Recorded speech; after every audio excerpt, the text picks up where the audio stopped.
जी trainees, तो आज हम एक्सप्लोर करेंगे दो नए tools. First is eraser tool and second is rotate tool.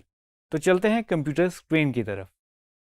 Ji trainees, तो सबसे पहले आज हम एक्सप्लोर करेंगे इरेजर टूल। आप देख सकते हो लेफ्ट पैनल के ऊपर हमारे पास इरेजर लाइक एक शेप है और इसकी शॉर्ट की है शिफ्ट ई। तो इसको मैं प्रेस करूंगा।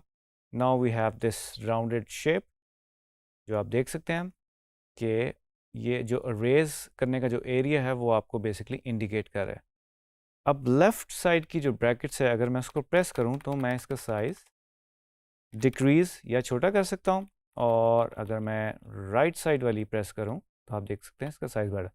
अब मैं इसको ड्रैग करूं और इसके एक स्ट्रोक लगाऊं तो नाउ यू कैन सी जो मेरा वेक्टर था वो इरेज हो रहा है। ठीक है जी, आप देख सकते हैं। तो it's according to your needs कि आप इसको कैसे करना चाहते हैं। इसका साइज़ छोटा करना चाहते हैं, आप इसके अंदर कोई चीज़ करना चाहते हैं तो you can easily do that. और आप ये देख रहे हैं कि मज़े की बात ये कि वेक्टर बन रहा है और कुछ पाथ्स बन रहे हैं जनाब। ठीक है जी, इसको मैं जल्दी से क्विकली कंट्रोल जी मैंने किया, अनडू कर दिया। अब इसके अंदर फर्दर मैं एक्सप्लोर करूँ तो सिजर्स है, तो सी इसकी शॉर्ट की है जिसे हम कैंची कहते हैं।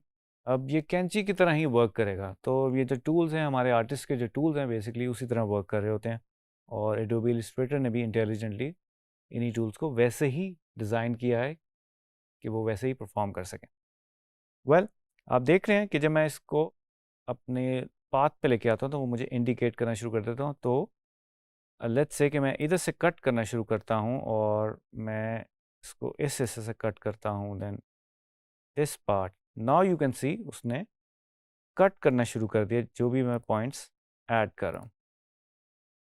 ठीक है जी, तो मैं ये लास्ट पॉइंट को नहीं कर सकता, इसलिए मुझे वो इसने एरर का मैसेज दे दिया।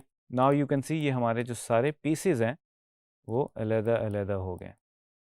ठीक है जी, तो again according to your needs design आप इसको कर सकते हो।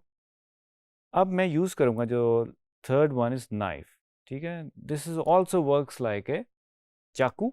ठीक है जी, मैं जब चाकू फेरूंगा नाइफ को इसके ऊपर से, तो आप देख रहे हैं कि हम ज़रा थोड़ा सा और लगा देते हैं किसी भी डायरेक्शन में। बेसिकली आप इसको इसका स्ट्रोक लगा सकते हैं। नाउ यू कैन सी हमारे पास डिफरेंट फॉर्म्स आ गई। इसको मैं कंट्रोल वाई में भी आपको दिखा देता हूँ, जो वाई फ्रेम हमारा प्रीव्यू होता है। तो ये आप देख सकते हो, वापस कंट्रोल वाई करूँगा तो नॉर्मल हालत में आ जाएगा। और एक और इंटरेस्टिंग चीज़, अगर मैं एफ़ प्रेस करूँ तो आप देख सकते हो हमारे जो सारे जो पैनल वैनल और टूल्स वूल्स हैं वो गायब हो गए हैं एफ़ प्रेस करने से। तो आप एफ प्रेस करते रहोगे तो आपको ये डिफरेंट मोड्स, प्रीव्यू मोड्स में ले जाएगा। तो ये भी एक बड़ी मज़े की चीज़ है। चलें जी। अच्छा जनाब, तो आप जैसे कि ये देख रहे हो कि डिफरेंट शेप्स बन गई हैं, और ये आप देख रहे हैं कि बड़े ही ऑर्गेनिक से कुछ दाने में से टुकड़े वगैरह बन गए। तो ये हमने बेसिकली इसको नाइफ टूल से बेसिकली हमने इनको डिवाइड कर लिया, ट्रिम कह लें, क्रॉप कह लें, हमने ये किया। ठीक है जी, तो अब हम आगे बढ़ेंगे। अब हम एक्सप्लोर करेंगे रोटेट टूल। रोटेट टूल की मदद से आप बेसिकली रोटेशन दे सकते हैं उसको, किसी भी एंगल के ऊपर आप रोटेट कर सकते हो ऑब्जेक्ट को या अपने इमेज को। तो जनाब लेफ़्ट साइड पे एक जो टूल बार हमारी है उसके अंदर आप देख सकते हो ये एक एरो लाइक, आप देख सकते हो एक सर्कुलर एरो लाइक एक शेप बनी हुई है। ठीक है, और इसकी शॉर्ट की है आर, राइट। अब आप देख सकते हो बिल्कुल सेंटर में एक मिड पॉइंट या सेंटर पॉइंट या एंकर पॉइंट इसे कह सकते हैं, किसी भी ऑब्जेक्ट या शेप का होता है। और अगर मैं इसको ड्रैग करूंगा अपने माउस को प्रेस करके, now you can see we are getting some rotation. ठीक है जी, अब इंटरेस्टिंगली ये सेंटर पॉइंट की वजह से इस तरह से रोटेशन हो रही है। अगर मैं अपना एंकर पॉइंट या ये जो इसे आप कह लें मिड पॉइंट चेंज करूं, तो नाउ यू कैन सी इसकी जो रोटेशन है अकॉर्डिंगली हो रही है इस पॉइंट के हवाले से।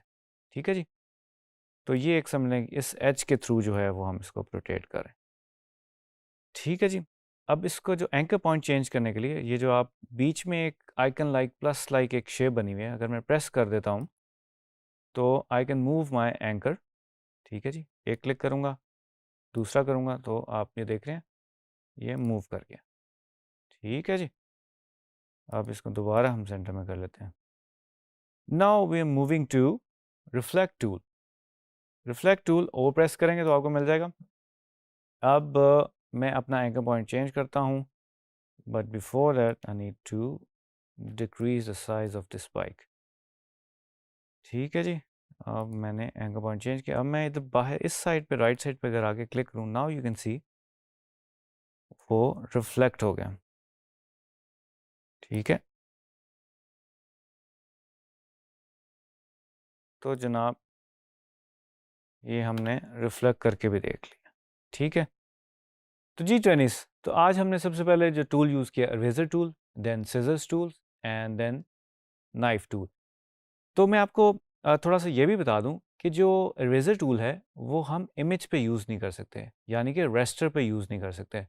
This is only for vector, कि आपकी कोई वेक्टर में चीज़ बनी हुई है उसको आप इरेज कर सकते हो। Adobe Illustrator, as you know, is a vector software. That's why we are using eraser on only that vector shape. ठीक है जी। उसके अलावा हमने यूज़ किया जी रोटेशन टूल, रोटेट की चीज़ों को, और रिफ्लेक्ट भी किया। तो आई होप आप थोड़ा सा अंडरस्टैंड आपने कर लिया होगा, और नेक्स्ट वीडियो में मिलेंगे एक नए टॉपिक के साथ।